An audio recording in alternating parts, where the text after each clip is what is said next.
ओम शांति। 10 जुलाई 2025 के प्रातः मुरली में बाबा ने कहा, मीठे बच्चे, देह अभिमान छोड़ देही अभिमानी बनो। देही अभिमानियों को ही ईश्वरीय संप्रदाय कहा जाता है। मीठे बच्चे, देह अभिमान छोड़ देही अभिमानी बनो। देही अभिमानियों को ही ईश्वरीय संप्रदाय कहा जाता है। प्रश्न है, तुम बच्चे अभी जो सत्संग करते हो वह दूसरे सत्संगों से निराला है, कैसे? उत्तर है, यही एक सत्संग है जिसमें तुम आत्मा और परमात्मा का ज्ञान सुनते हो। यहाँ पढ़ाई होती है, एम ऑब्जेक्ट भी सामने है। दूसरे सत्संगों में न पढ़ाई होती न कोई एम ऑब्जेक्ट है। ओम शांति। रूहानी बच्चों प्रति रूहानी बाप समझा रहे हैं। रूहानी बच्चे सुन रहे हैं। पहले पहले बाप समझाते हैं कि जब भी बैठो तो अपने को आत्मा समझकर बैठो, देह न समझो। देह अभिमानी को आसुरी संप्रदाय कहा जाता है, देही अभिमानियों को ईश्वरीय संप्रदाय कहा जाता है। ईश्वर को देह है नहीं, वह सदैव आत्माभिमानी है। वह है सुप्रीम आत्मा, सभी आत्माओं का बाप, परम आत्मा, अर्थात ऊंचे ते ऊंचा। मनुष्य जब ऊंचे ते ऊंचा भगवान कहते हैं तो बुद्धि में आता है वह निराकार लिंग रूप है। निराकार लिंग की पूजा भी होती है। वह है परमात्मा, यानी सभी आत्माओं से ऊंच है। वह भी आत्मा परंतु ऊंच आत्मा। वह जन्म मरण में नहीं आते हैं, बाकी सब पुनर्जन्म लेते हैं और सभी है रचना। रचता तो एक ही बाप है। ब्रह्मा विष्णु शंकर भी रचता है। मनुष्य सृष्टि भी सारी है रचना।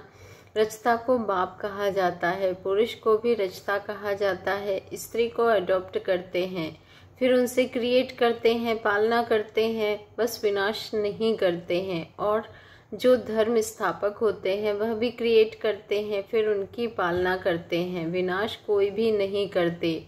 बेहद का बाप जिसको परम आत्मा कहा जाता है, जैसे आत्मा का रूप बिंदी है वैसे ही परम पिता परमात्मा का भी रूप बिंदी है।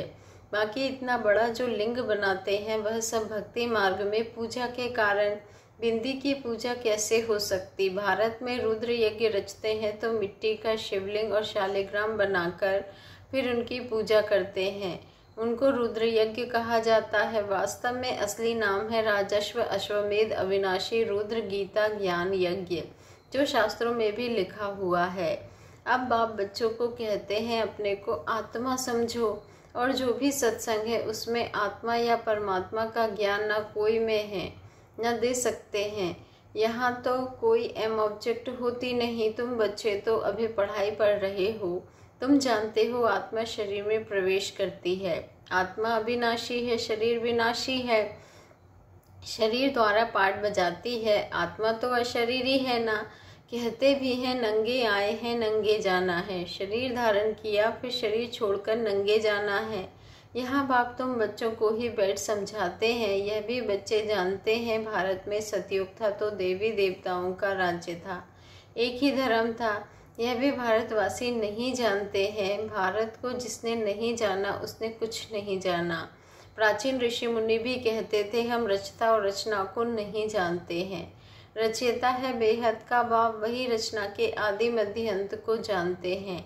आदि कहा जाता है शुरू को, मध्य बीच को। आदि है सतयुग जिसको दिन कहा जाता है, फिर मध्य से अंत तक है रात। दिन है सतयुग त्रेता। स्वर्ग है वंडर ऑफ वर्ल्ड। भारत ही स्वर्ग था जिसमें लक्ष्मी नारायण राज्य करते थे। यह भारतवासी नहीं जानते हैं। भारत अभी स्वर्ग की स्थापना कर रहे, बाप अभी स्वर्ग की स्थापना कर रहे हैं। बाप कहते हैं तुम अपने को आत्मा समझो, हम फर्स्ट क्लास आत्मा हैं। इस समय मनुष्य मात्र सब देह अभिमानी हैं। बाप आत्माभिमानी बनाते हैं। आत्मा क्या चीज है यह भी बाप बतलाते हैं। मनुष्य कुछ भी नहीं जानते। बल कहते भी हैं भ्रकुटी के बीच चमकता है अजब सितारा, परंतु वह क्या है, कैसे उसमें पाठ भरा हुआ है, यह कुछ भी नहीं जानते। अभी तुमको बाप ने समझाया है। तुम भारतवासियों को 84 जन्मों का पाठ बजाना होता है। भारत ही उच्च खंड है। जो भी मनुष्य मात्र हैं उनका यह तीर्थ है। सर्व की सद्गति करने बाप यहाँ आते हैं। रावण राज्य से लिबरेट कर गाइड बन ले जाते हैं। मनुष्य तो ऐसे ही कह देते, अर्थ कुछ भी नहीं जानते। भारत में पहले देवी देवता थे, उन्हों को ही फिर पुनर्जन्म लेना पड़ता है। भारतवासी ही सो देवता फिर क्षत्रिय वैश्य शूद्र बनते हैं, पुनर्जन्म लेते हैं ना। इस नॉलेज को पूरी रीति समझने में 7 रोज लगते हैं। पतित बुद्धि को पावन बनाना है। यह लक्ष्मी नारायण पावन दुनिया में राज्य करते थे ना, उन्हों का ही राज्य भारत में था, तो और कोई धर्म नहीं था, एक ही राज्य था। भारत कितना सॉल्वेंट था, हीरो जवाहरों के महल थे, फिर रावण राज्य में पुजारी बने हैं, फिर भक्ति मार्ग में यह मंदिर आदि बनाए हैं। सोमनाथ का मंदिर था ना, एक मंदिर तो नहीं होगा, यहाँ तो शिव के मंदिर में इतने तो हीरे जवाहर थे, तो मोहम्मद गजनबी ऊँट भरकर ले गए, इतने माल थे। ऊँट तो क्या, कोई लाखों ऊँट ले जाए तो भी भर ना सके। बाबा कहते हैं सोने में, सतयुग में सोने हीरे जवाहरों के तो अनेक महल थे। मोहम्मद गजनबी तो अभी आया है, द्वापर में भी इतने महल आदि होते हैं, वह फिर अर्थक्वेक के अंदर चले जाते हैं। रावण की कोई सोने की लंका होती नहीं है, रावण राज्य में तो भारत का यह हाल हो जाता है। 100% इरिलीजियस, अनराइटियस, इंसॉल्वेंट, पतित विशेष नई दुनिया को कहा जाता है वाइसलेस। भारत शिवालय था जिसको वंडर ऑफ वर्ल्ड कहा जाता है। बहुत थोड़े मनुष्य थे, अभी तो करोड़ों मनुष्य हैं। विचार करना चाहिए। अभी तुम बच्चों के लिए यह पुरुषोत्तम संगम युग है, जबकि बाप तुमको पुरुषोत्तम पारस बुद्धि बना रहे हैं। बाप मनुष्य से देवता बनने की तुम्हें सुमत देते हैं। बाप की मत के लिए ही गाया जाता है तुम्हारी गतमत न्यारी। इसका भी अर्थ कोई नहीं जानते। बाप समझाते हैं, मैं ऐसी श्रेष्ठ मत देता हूँ जो तुम देवता बन जाते हो। अब कलयुग पूरा होता है, पुरानी दुनिया का विनाश सामने खड़ा है। मनुष्य बिल्कुल ही घोर अंधेरे में कुंभकर्ण की नींद में सोए पड़े हैं, क्योंकि कहते हैं शास्त्रों में लिखा है कलयुग को अभी बच्चा है, 40,000 वर्ष पड़े हैं। 84 लाख योनियां समझने के कारण कल्प की आयु भी लंबी चौड़ी कर दी है। वास्तव में है 5,000 वर्ष। बाप समझाते हैं तुम 84 जन्म लेते हो, ना कि 84 लाख। बेहद का बाप तो इन सभी शास्त्रों आदि को जानते हैं, तब तो कहते हैं यह सब है भक्ति मार्ग के जो आधा कल्प चलते हैं, इससे कोई मुझे नहीं मिलते। यह भी विचार करने की बात है कि अगर कल्प की आयु लाखों वर्ष दे फिर तो संख्या बहुत होनी चाहिए, जबकि कृष्ण की संख्या 2000 वर्ष में इतनी हुई है। भारत का असल देवी देवता धर्म है, वह चला आना चाहिए, परंतु आदि सनातन देवी देवता धर्म को भूल जाने के कारण कह देते हमारा हिंदू धर्म। हिंदू तो होता ही नहीं। भारत कितना ऊंच था। आदि सनातन देवी देवता धर्म था तो विष्णुपुरी थी, अब है रावणपुरी। वही देवी देवता 84 जन्म के बाद क्या बन गए हैं। देवताओं को वाइसलेस समझ, अपने को विशेष समझ उन्हों की पूजा करते हैं। सतयुग में भारत वाइसलेस था, नई दुनिया थी जिसको नया भारत कहते हैं। यह है पुराना भारत। नया भारत क्या था, पुराना भारत क्या है। नई दुनिया में भारत ही नया था, अब पुरानी दुनिया में भारत भी पुराना है। क्या गति हो गई है। भारत ही स्वर्ग था, अभी नर्क है। भारत मोस्ट सॉल्वेंट था, भारत ही मोस्ट इंसॉल्वेंट है। सबसे भीख मांग रहे हैं, प्रजा में भी भीख मांगते हैं। यह तो समझ की बात है ना। भारत के देह अभिमानी मनुष्यों को थोड़ा पैसा मिला तो समझते हैं हम तो स्वर्ग में बैठे हैं। सुखधाम स्वर्ग को बिल्कुल जानते नहीं, क्योंकि पत्थर बुद्धि हैं। अब उन्हें पारस बुद्धि बनाने के लिए 7 रोज की भट्टी में बिठाओ, क्योंकि पतित है ना। पतित को यहाँ तो बिठा नहीं सकते, यहाँ पावन ही रह सकते हैं, पतित को अलाउ नहीं कर सकते।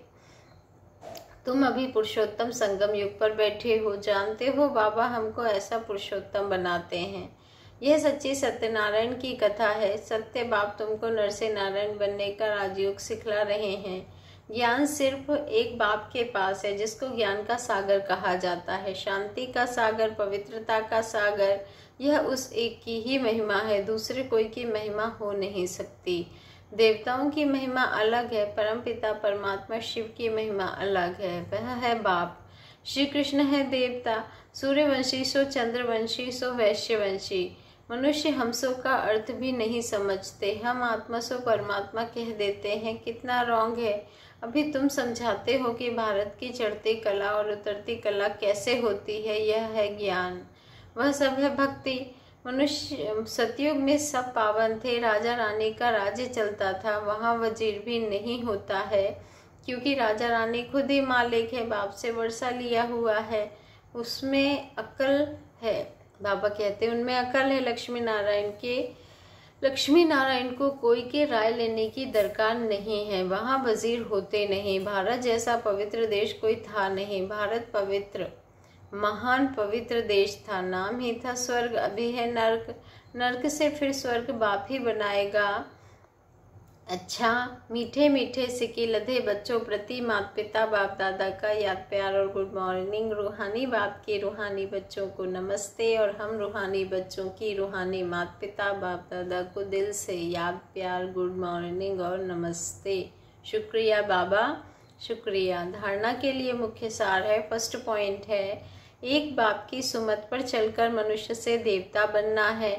इस सुहावने संगम युग पर स्वयं को पुरुषोत्तम पारस बुद्धि बनाना है। सेकंड पॉइंट है, 7 रोज की भट्टी में बैठ पतित बुद्धि को पावन बुद्धि बनाना है। सत्य बाप से सत्य नारायण की सच्ची कथा सुन नर से नारायण बनना है।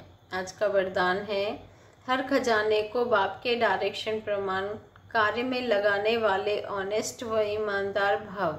हर खजाने को बाप के डायरेक्शन प्रमाण कार्य में लगाने वाले ऑनेस्ट व ईमानदार भव। आज का स्वमान है, मैं ऑनेस्ट आत्मा हूँ, मैं ईमानदार आत्मा हूँ। ऑनेस्ट अर्थात ईमानदार उसे कहा जाता है जो बाप के प्राप्त खजानों को बाप के डायरेक्शन बिना किसी भी कार्य में नहीं लगाए। अगर बाबा कहते हैं, अगर समय वाणी कर्म श्वास व संकल्प परमत या संगदोष में व्यर्थ तरफ गवाते हो, स्वचिंतन के बजाय परचिंतन करते हो, स्वमान की बजाय किसी भी प्रकार के अभिमान में आते हो, श्रीमत के बदले मनमत के आधार पर चलते हो, तो ऑनेस्ट नहीं कहेंगे। बाबा कहते हैं यह सब खजाने विश्व कल्याण के लिए मिले हैं, तो उसी में ही लगाना, यही है ऑनेस्ट बनना। आज का स्लोगन है, अपोजिशन माया से करनी है, दैवीय परिवार से नहीं। अपोजिशन माया से करनी है, देवी परिवार से नहीं। आज का अव्यक्त इशारा है, संकल्पों की शक्ति जमाकर श्रेष्ठ सेवा के निमित्त बनो। सभी आत्माएं एक ही बेहद का परिवार है, अपने परिवार की कोई भी आत्मा वरदान से वंचित ना रह जाए। ऐसे उमंग उत्साह का श्रेष्ठ संकल्प दिल में सदा रहे। अपने प्रवृत्तियों में ही बिजी नहीं रहना, बेहद की स्टेज पर स्थित हो, बेहद की आत्माओं की सेवा का श्रेष्ठ संकल्प करो, यही सफलता का सहज साधन है। अच्छा, ओम शांति। शुक्रिया बाबा, शुक्रिया।